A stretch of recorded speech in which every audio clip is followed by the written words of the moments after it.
Praise the Lord. God bless you. It's good to be back with you all. Hallelujah. Thank God for you. Thank you for tuning in to the broadcast. It's just so good to be back.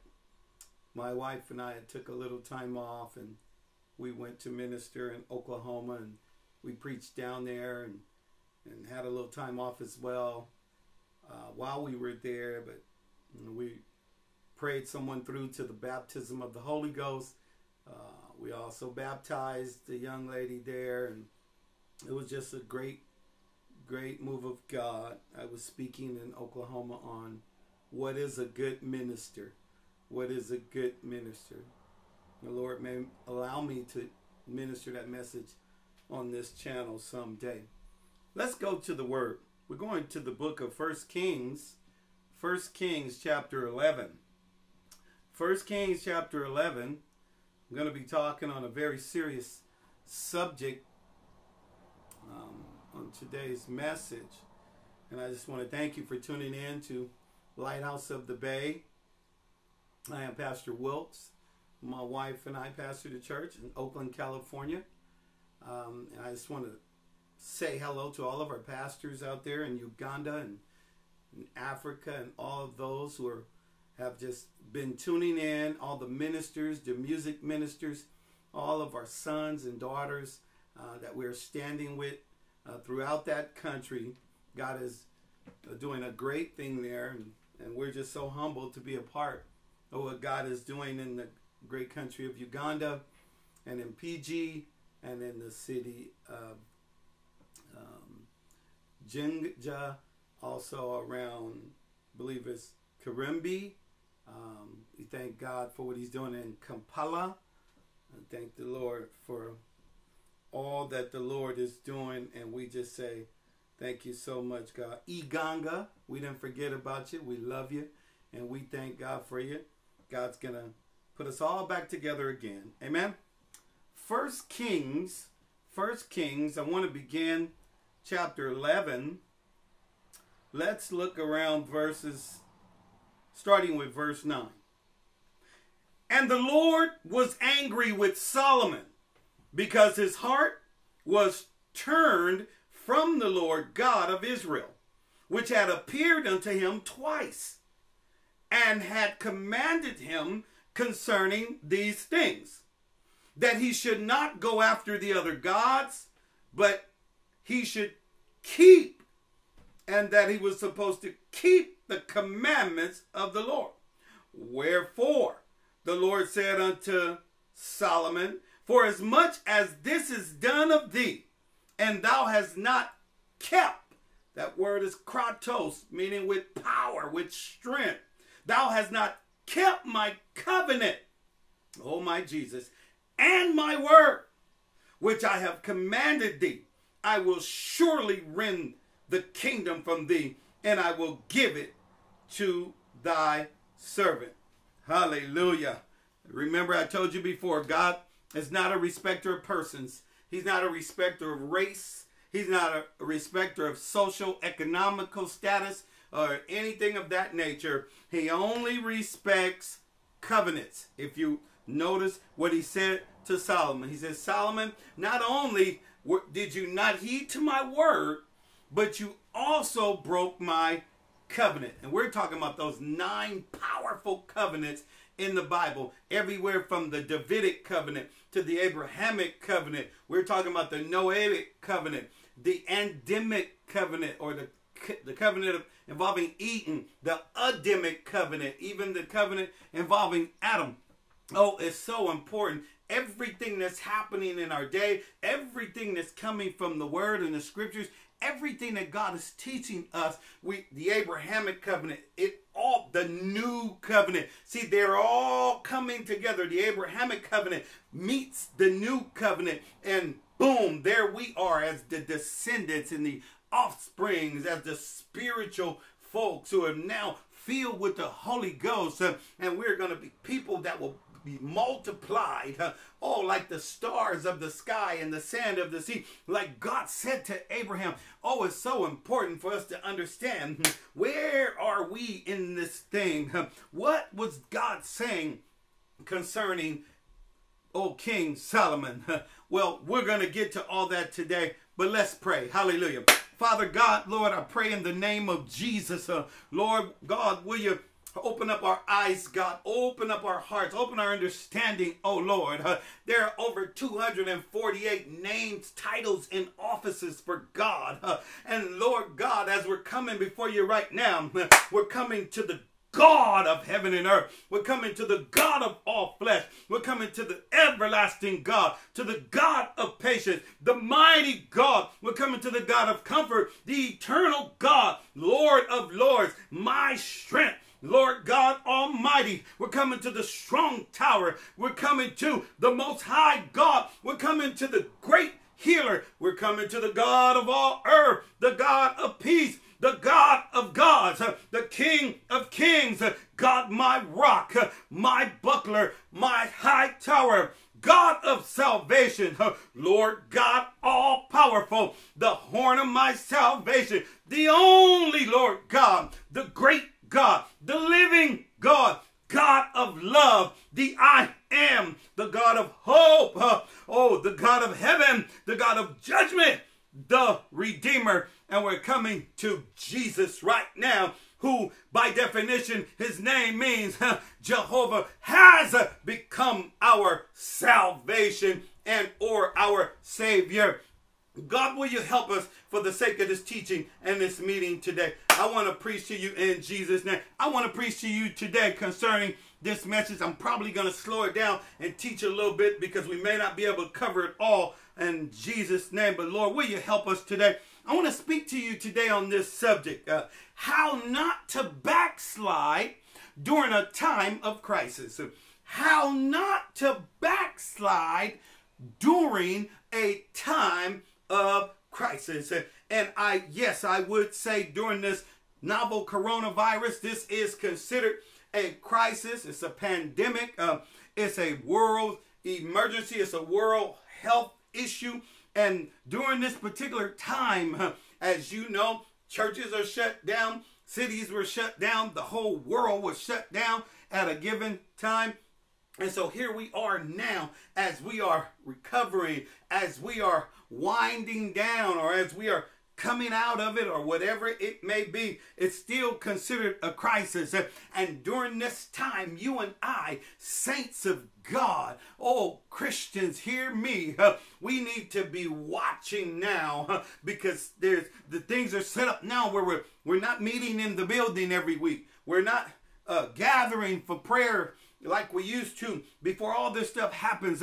And you have to be careful right during this time, because you could wind up falling or defecting, or you could wind up going back to the enemy's camp, or you could wind up going back into what's called degeneracy after you have been regenerated and we have been born again. It can happen, but it's not the Lord's will for you. He said, I'm not willing that any should perish, but that all would come to repentance. And so the Lord has given us a way out and a way of escape. But there are some key things you're going to have to strengthen yourself with and arm yourself with. One is your faith. I'm going to give you 4 key things. One is your faith. For without faith, it is impossible to please God. And they that believe that he is, he's a rewarder to them that diligently seek him. And so, Lord God, our faith, we're keeping it in you, oh Lord. My confidence is not in myself. It's not in my own righteousness. For Isaiah told us our righteousness are as filthy rags. But my righteousness is in Jesus, because Jesus put me in his righteousness. He dipped me in his righteousness. The Bible says we have received the imputed righteousness of God. He dipped us within his own righteousness, his blood. He came down here and shed his blood, God's very own blood. Emmanuel, he came down to help us, came down to save us, and he came down to redeem us. And so, Lord, we say thank you today in Jesus' name. Hallelujah. Let me give you these quick ones. So number 1 is faith. Keeping your faith. The Bible even tells us whatever is not of faith is of sin. You want to keep your faith. Number two, you want to stay close to your God-given spiritual leaders. I'm not telling you something I don't do. I stay close to my pastor and their directions and their instruction. If he texts me or if he calls me or if they want to communicate with us, immediately I'm right there. I'm ready. I still watch his teachings and his messages. I have a spiritual leader. I have someone that's over me, and I stay close enough to them that they are still directing me and covering me and affecting me. And during a time of a pandemic and or a national crisis of any kind, if you don't keep your faith, well, that means I have confidence in another's testimony. If you don't stay close to your God-given spiritual leaders, if God didn't give you those leaders, then you need to change camps. If God didn't give you those spiritual leaders, and you need to get your eyes off of them and get your eyes on the one that God gave you. And then you need to be running right behind them like they were running behind Jesus. You notice that the three were always there. The sons of thunder and the other one, they were close to Jesus. I know they fell asleep and they did all that, but there was some that was considered his inner circle. They kept their eyes on him. Wherever he was, they were. Hallelujah. And you got to stay close to your spiritual leaders. God gave them people to you. They have been anointed. That anointed means they have been authorized by God to speak into your life. And so you want to be where they can speak into your life. You want to hear their voices. Just like he said, my sheep know my voice, and a strange voice they will not follow. Your spiritual leaders need you to be close enough to them to where they can smell you. It's easy for them to reach you, and it's easy for you to reach them. Or if not, you're going to backslide. If not, you're going to go back to vomit. If not, you're going to go back to Egypt. You're going to go back to evil. You're going to go back to a wicked way of living. I'm telling you, you're not better than anyone else. You need to practice and keep these things in your walk with God. Solomon, the Bible tells me, God appeared unto him twice. You know why God said that? He said that to say, Solomon, I appeared to you twice. Twice.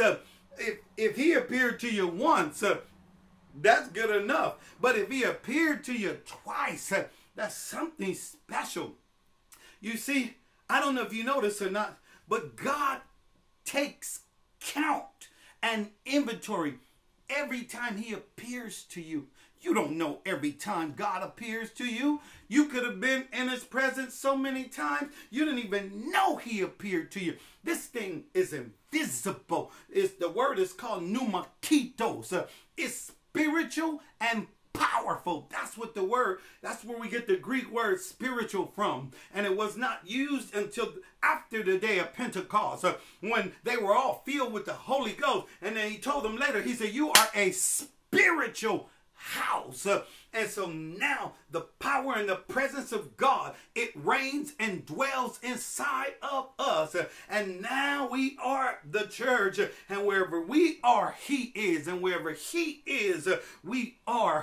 Oh, I'm telling you something. You're going to have to keep these 4 key things close by you so you don't backslide.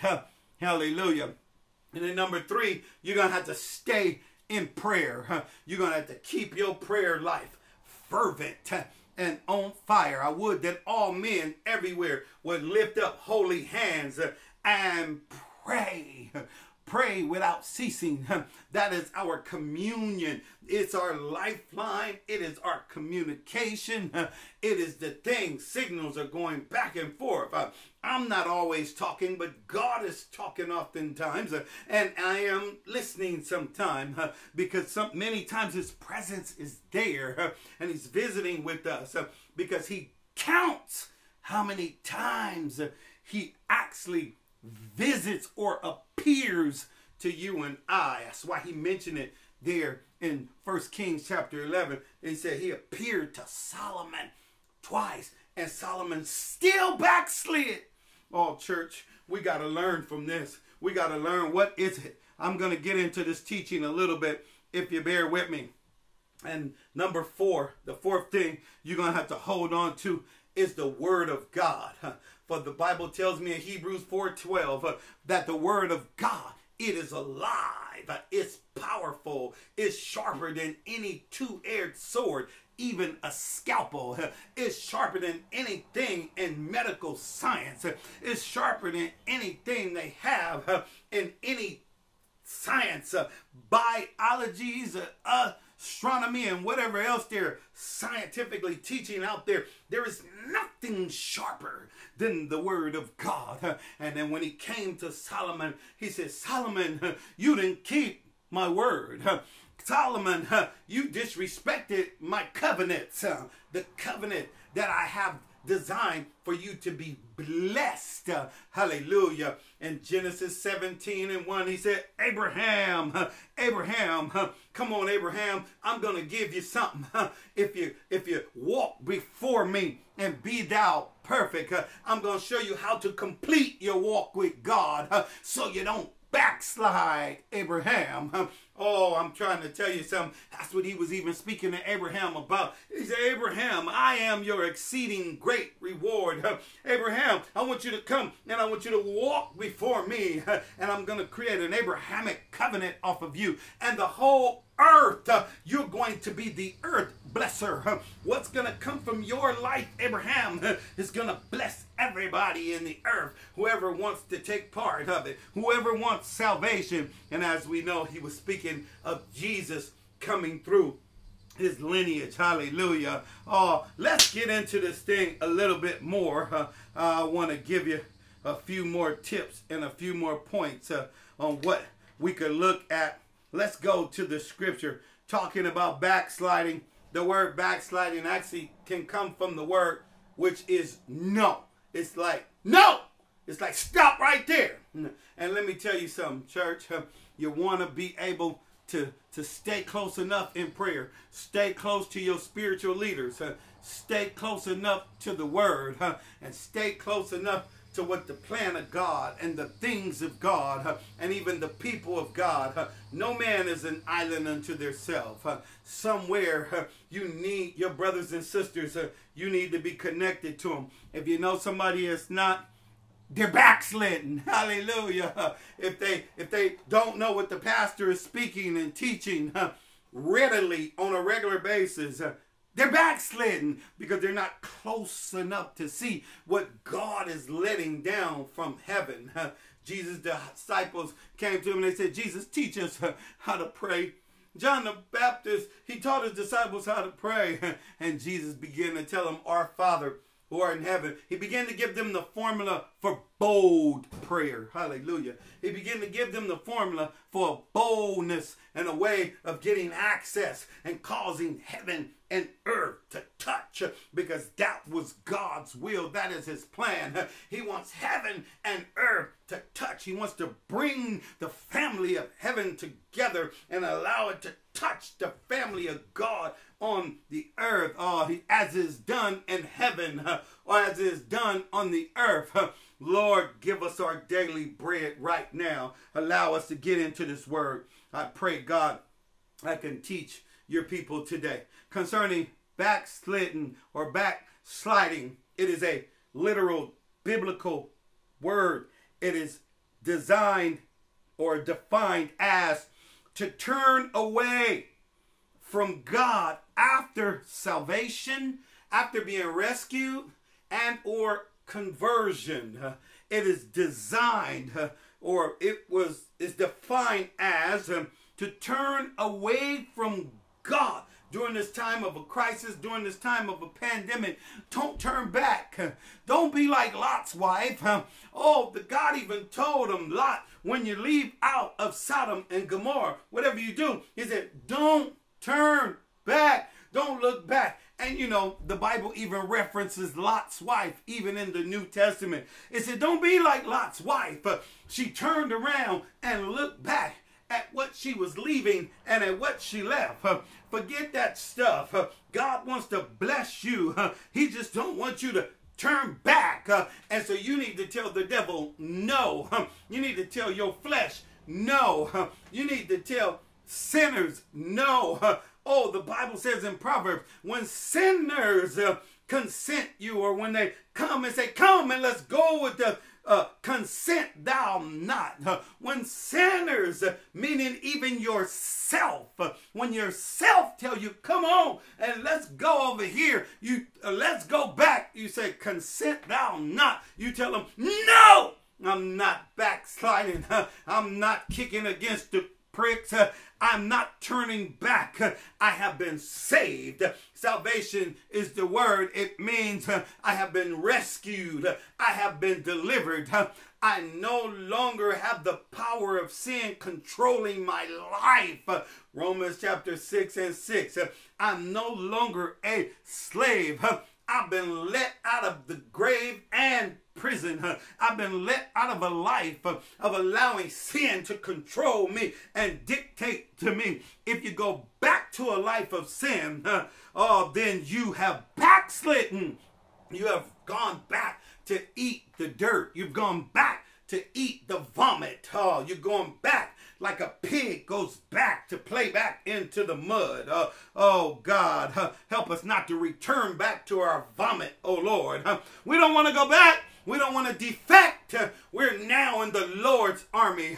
We don't want to go back to Satan's camp or his army. My God, Lord, I pray that you'll help me be able to keep this thing together. We need to stay close to the Word of God. Stay close to my relationship with God. Stay close to my leaders that God has given me. I need to stay close in my belief, in my faith, in what the Lord's going to do. Let's go to some scriptures. We're going to be going to quite a few scriptures. I want to take you to, let's look at Psalms 125, verse 5. Psalms 125, verse 5. I just thank the Lord for you. Hallelujah. So good to be back in the saddle, if you will. Let's go to Psalms 125. Psalms 125. Then we want to look around verse 5. Hallelujah. Oh, we thank you, Jesus. Psalms 125. We're almost there. And then we're going to look at what verse 5 is saying to us concerning backsliding. Let's look around verse 4. Do good, O Lord, unto those that be good, and to them that are upright in their heart. As for such as turn aside unto their crooked ways, the Lord shall lead them forth with the workers of iniquity, but peace shall be upon Israel. There is a safety. There's safety, church, in not going back. You want to stay safe. Even the very definition of the word salvation, one of the words for salvation is safe. I'm in a safe place now. Let's look at 1 Timothy chapter 5. 1 Timothy chapter 5. The Lord again is still teaching us here. 1 Timothy chapter 5. And I want to look at around verses 15. 1 Timothy chapter 5. Let's look at verse 15. For some are already turned aside or turned back after Satan. If any man or woman that believeth have widows, let them relieve them, or widows, let them relieve them. And let not the church be charged that it may relieve them that are widows indeed. Let not a charge go against the church that said they're not helping the orphans, they're not helping the afflicted, they're not helping the widows. But if you notice right there, he was still talking about going back. Let us not go back to the meagerly or begging elements of living a life of Satan, or sin, or living for Satan. Let's look at 2 Timothy 4 and 10. 2 Timothy 4 and 10. I want to show you something there as well. 2 Timothy 4. Let's look at around verse 9, if you will. It says, do thy diligence to come shortly unto me, Timothy. For Demas has forsaken me, having loved this present world, and is departed unto Thessalonica, Crescene, Galatia, Timothy unto Dalmatia. Only Luke is with me. Take Mark and bring him with thee, for he is profitable to me for the ministry. Oh my goodness. You don't want to be like Demas, for Demas has forsaken me. He hath backslidden. Oh, church, I'm here to tell you something. You got to tell the devil no. Oh, you got to strengthen your relationship. You got to tell your flesh no. The Lord wants to reveal something, I believe, to the church right now concerning prayer. Even looking at John 15, where he says, I am the true vine. And he talks about us dwelling in the vine. But when he get to around verse 15, he said, I call you friend. And he tells us, he calls us friend. No more servant. He didn't call us servant there. Talking about prayer. And then he didn't call us a slave there. Because he says in John 15:15 that the servant and the slave doesn't know what the master is doing. Right now, I believe the church's prayer should shift into friend mode so we can know what our master is saying and being on fire about going before the Lord in prayer, not even doing a whole lot of talking, because when you have a friendship, it's not a good balance if only one friend is doing all the talking. But listen, create an atmosphere of listening. Yeah, talk a little bit, but the Lord tells us in John 15:15, he wants to tell us some more of what the Father is saying through understanding our friendship with him. And he's talking about in prayer. He's talking about when you go in prayer and when he approaches us in prayer. Oh, let me give you a few more scriptures. If you want to study something later, take 1 Corinthians 10 and 9 with you if you can. I want to give you a few key things that prompt backsliding. There's several key things that could promote or prompt. It could cause you to go into backsliding. Psalms 16 and 18 tell us that having a haughty spirit can cause you to go into backslide. You could be lifted up in your spirit, and now you act like you could pray better than everyone else, that you know more scriptures than everybody else. You just got this haughtiness, and you think you look so good, or you just believe that you're better, and the Bible tells us, no, prefer your brother over yourself. You got to get rid of this, because a haughty spirit, the Bible says, it says pride and a haughty spirit comes before a fall. Usually this haughty spirit, you don't have a humbleness in your spirit. Oh, that's usually an indication that you're on your way to backsliding. Oh, how not to backslide during a crisis or even the novel corona pandemic. You don't want to backslide. Stay close in faith. Stay close to your spiritual leaders. Stay close to the word of God. And stay in that covenant, in the prayer and communion. Stay in the body of Christ and stay humble in Jesus' name. Remember, the definition of humility is not that you look humble. No, the definition of humility, the biblical definition, is you have all dependence on Jesus. You don't have dependence on where you went to school. You don't have dependence on your national origin. You don't have dependence on your country. You don't have dependence on the politicians or a particular political party. You have all dependence on Jesus. That's what makes you humble. For the Bible tells us Even Moses was considered the meekest man in the Bible, but Jesus humbled himself. The Bible says, even to the death of the cross, no man took his life. He said, I laid my life down. He took all power which he had, all power in heaven and earth. Matthew 28:19, he said, have been given unto me. And so he had to lay it all down, to lay his life down for you and me. Hallelujah. That's humility. Humility is having all power under control. Where's your self-control? If you don't have it, you're going to backslide during the corona pandemic. Or if it's not this, it could be another crisis.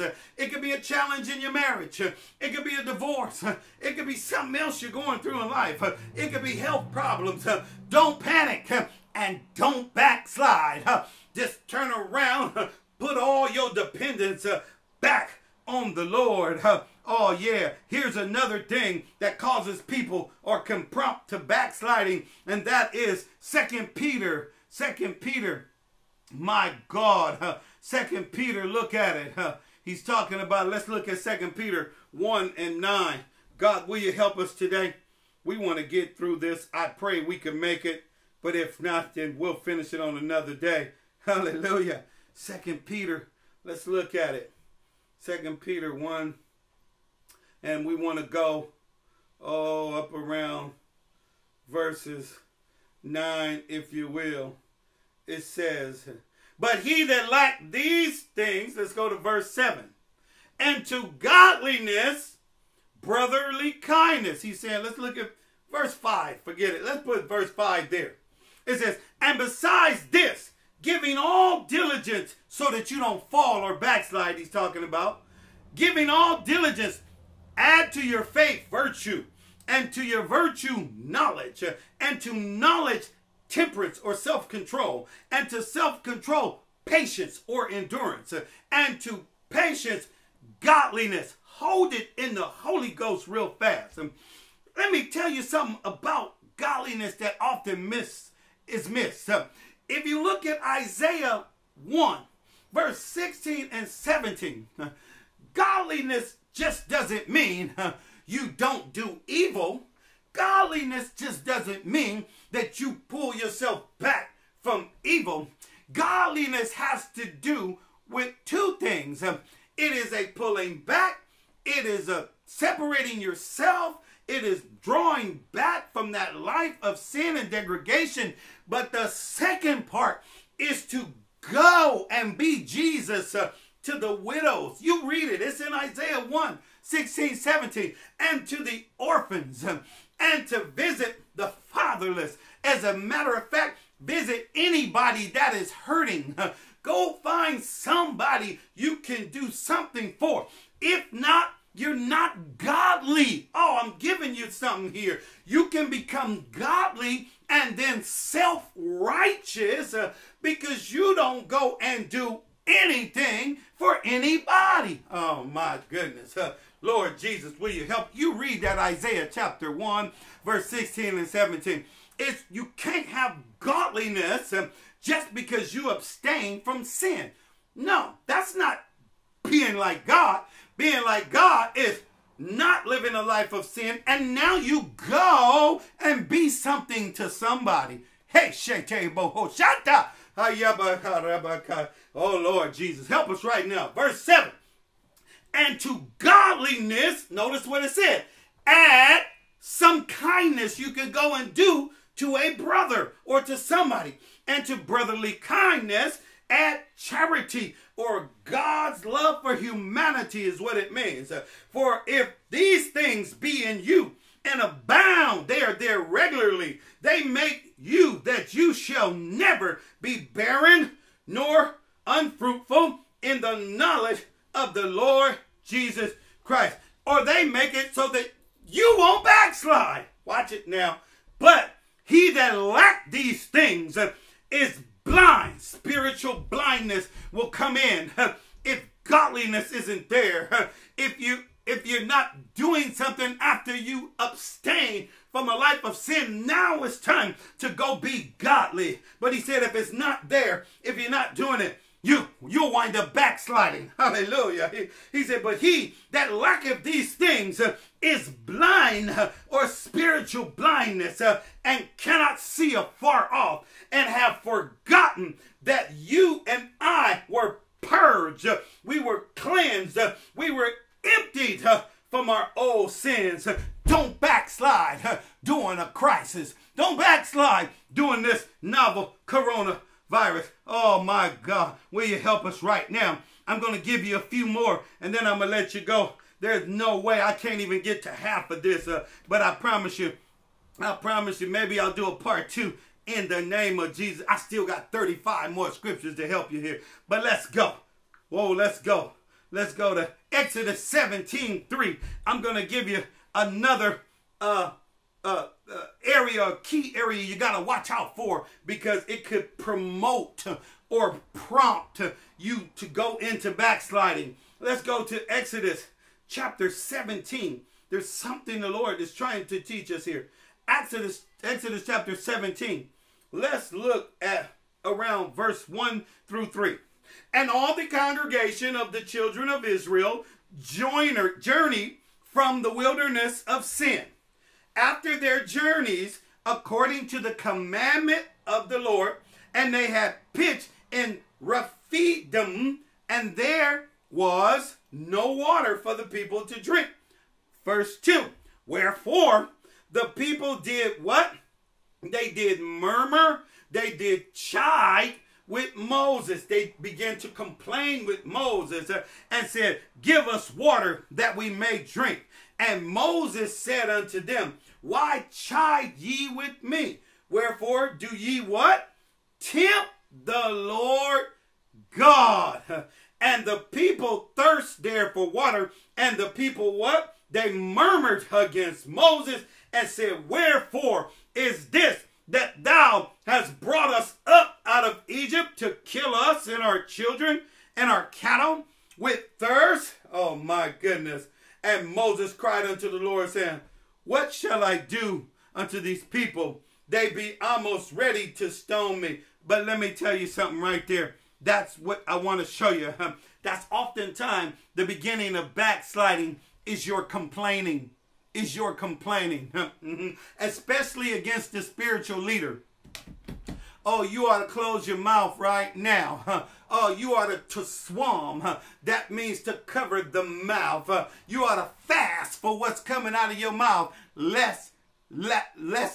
More than you fast against what you eat. You want to fast what comes out of your mouth. Why? Because you can be setting yourself up for backsliding according to scripture. When you begin to complain against the men and women of God, or the leaders that God have set up in your life, when you begin to complain against the will and the plan and the direction and the instructors that God has put in your life, you're setting yourself up for backsliding.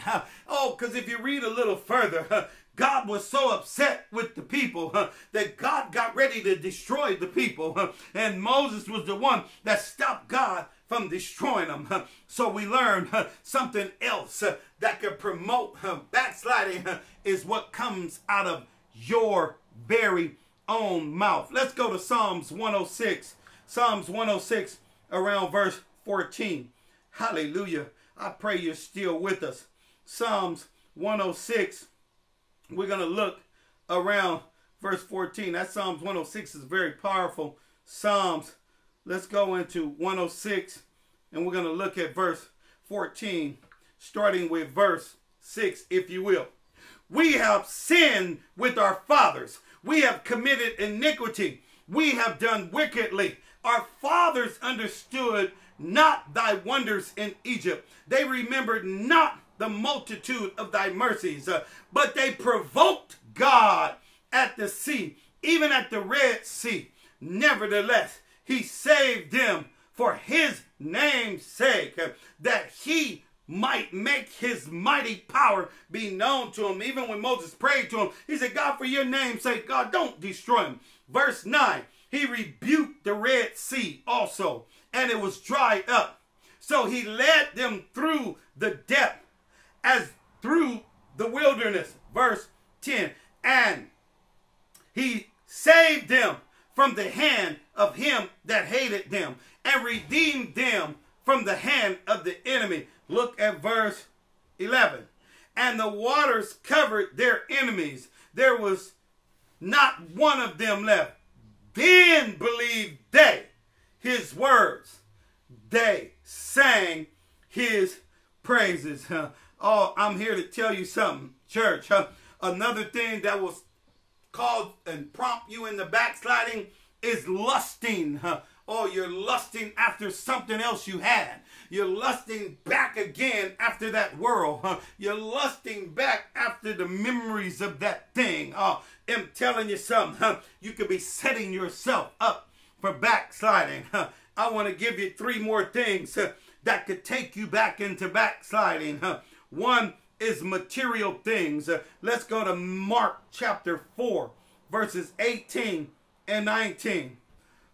Material things, how you see them, how you view them. It's not that they're bad, but just like Solomon's wives, they turned his heart. Your things, your stuff, the things that you accumulate are given to you so that you could bless the world, so you could bless the homeless, the fatherless, the widows in their affliction. Let's look at Mark chapter 4, verse 18 and around 19. Verses 18 and 19. Watch what it says right here. And these are they which sown among thorns. You know what parable they're talking about. Such as hear the word, and the cares of this world, and the deceitfulness of riches, and the lust of other things entering in, choked them. It choked the word out of them, and it becomes unfruitful. We could become unfruitful, and they'll wind up backsliding as a result of material things. These material things aren't supposed to have us, but yet God gives them to us because he wants us to be good stewards and managers. And when he looks back on the earth, will he find you using your material things to help people that don't have anything? Oh, my Jesus. I believe that's why the Lord continues to bless my wife and I in our ministry, because he knows what we're going to do. We're just going to hand it out. We're going to give it away. We're going to find someone in need. We're going to find before they have a need. And can I tell you something in the Holy Ghost? I'm not into a whole lot of meetings. I believe in a gathering, and I'll gather, and I like being with my brothers and sisters and all of that. But if we just having too many meetings and we're not meeting the need, something's wrong. So I don't mind meeting, but let's meet the need as much as we meet. Can you meet the need of somebody, of the lost, of the church, of the widow, of the sinner, of the single mother, of the homeless, of the destitute? Can you go and meet somebody's need, or are you just meeting all the time and the needs aren't getting met? Which one you want? I believe during this time of the pandemic, our godliness, remember godliness has 2 parts. It's not that I'm no longer in evil or living a life of practicing sin regularly, but it also means I am giving myself away. I am giving out. I'm teaching. I'm giving. I'm serving. I'm building and handing someone who don't have food, giving them water, giving them clothes. You leave it up to my wife and I, we will build people houses in Africa if you leave it up to us, and they could just live there. You just keep watching in Jesus' name. Hallelujah. Let's see what God is going to do in Jesus' name. Come on. I got a few more. You want to study this further? Go to 1 Timothy chapter 6, verse 10. And for the sake of just moving along, let's go on something else that could promote you into backsliding. Let's go into Deuteronomy chapter 8, verse 11. Deuteronomy chapter 8, and I want to look around verse 11, if you will. We're still talking about, let's look at verse 10. Still talking about what can prompt someone to backslide. When thou hast eaten and art full, then thou shalt bless the Lord thy God for the good land which he has given thee. Verse 11.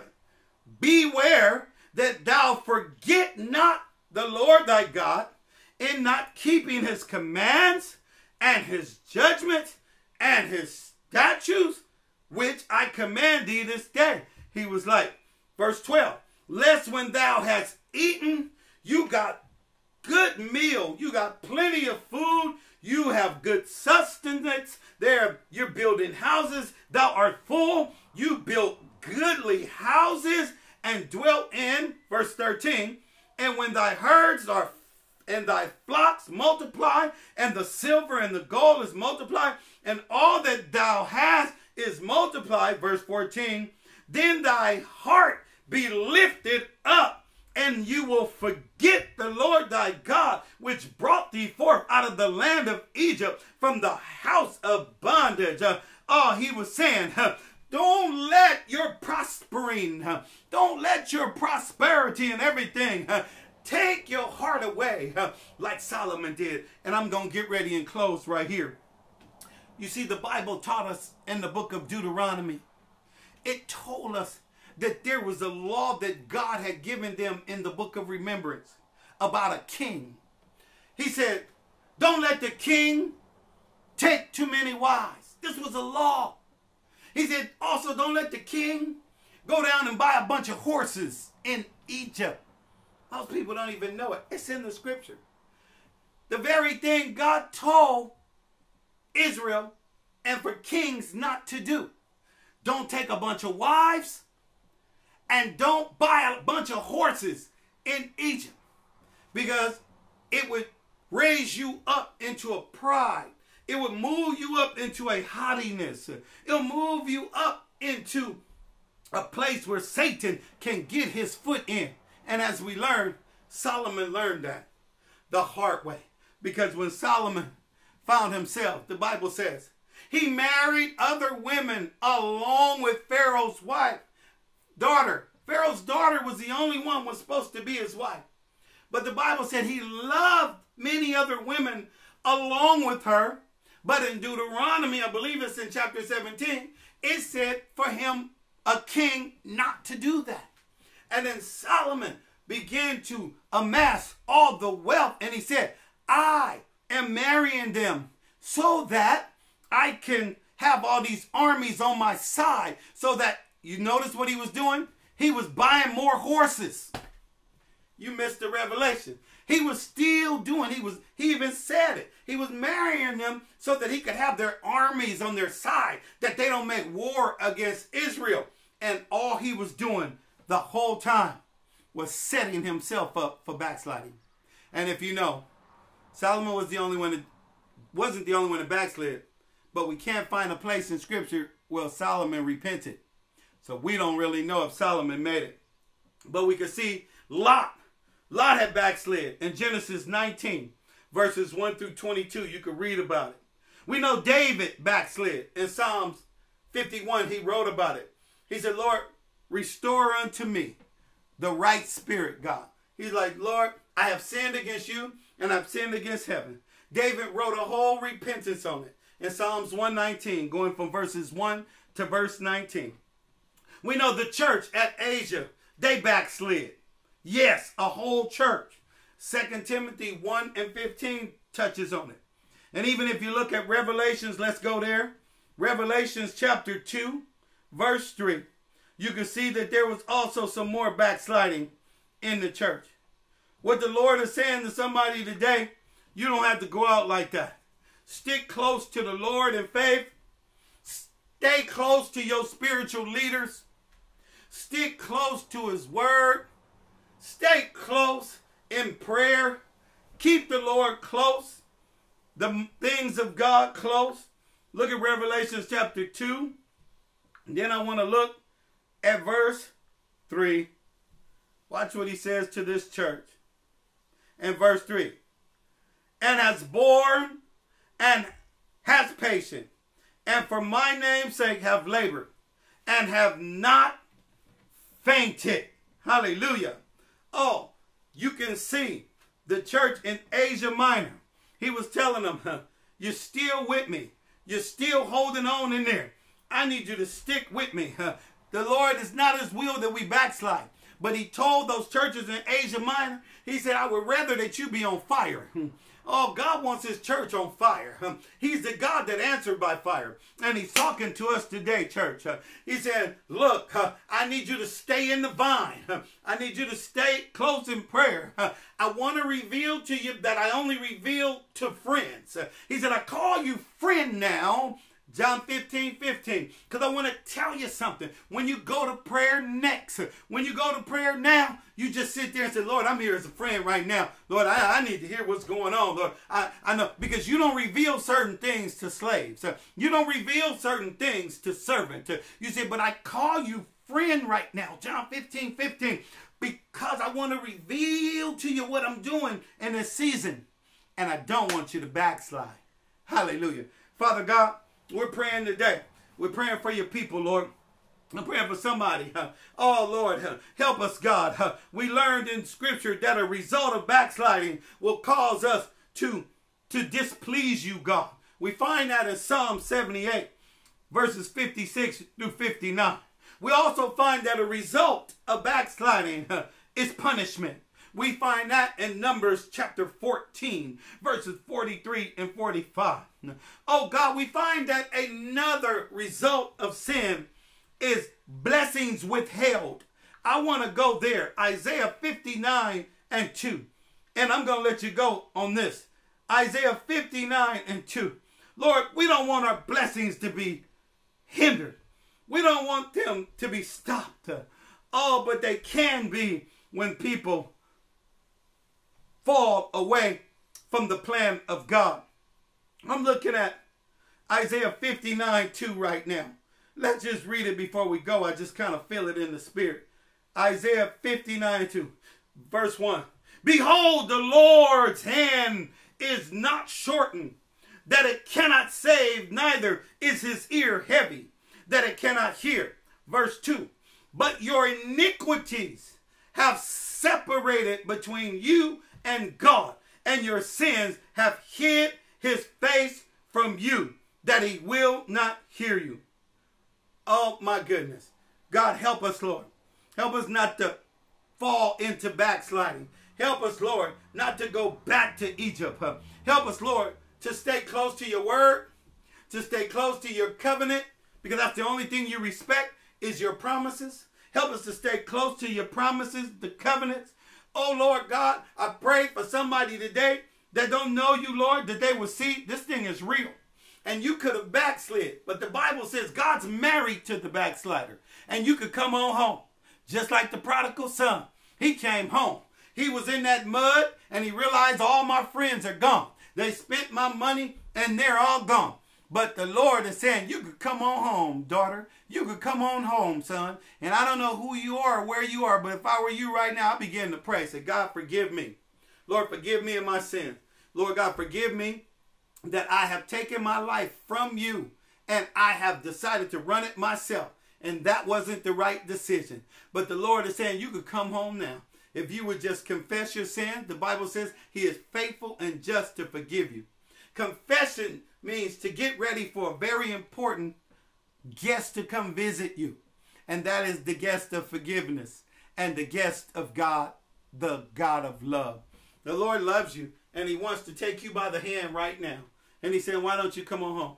Oh, I want to fill you with my precious spirit. I want to fill you with my Holy Ghost. You don't have to live a life out there like that. I didn't design for you to live that life, but I know the thoughts I have for you. They are to bless you, they are to prosper you, and they have bring you to a great future. The Lord said right now it's time to defect from the enemy's camp. It's time to tell Satan goodbye. Satan, so long. I'm giving my life to Jesus. The Lord's hand is out. He's wanting you to come on home, believer. He said, look, I need you to look up. Look up. You don't have to put your head down. Look up. I want you to be baptized in my name. I want you to take on my name. I have adopted you. My blood is there for you. I shed it on the cross for the whole humanity. I knew no sin, but I came sin and became sin. The Bible says he didn't do sin. It said he became sin so that all of us can be washed and saved and forgiven from our sins. And then you need to get baptized.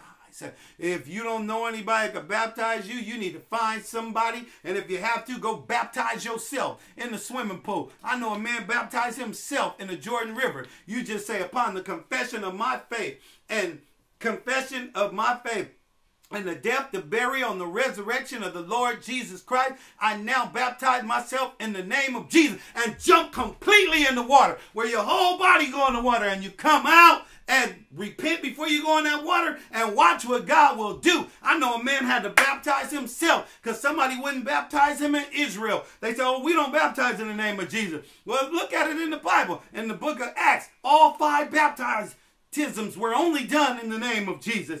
God wants to bless you right now. I pray that you will find somebody, find a friend, find a pastor, find someone you could connect with who will bless you and baptize you and to lead you and walk with you until Christ be formed in you. Put on the name of Christ by being baptized into Christ. I pray a blessing over your life right now in Jesus' name.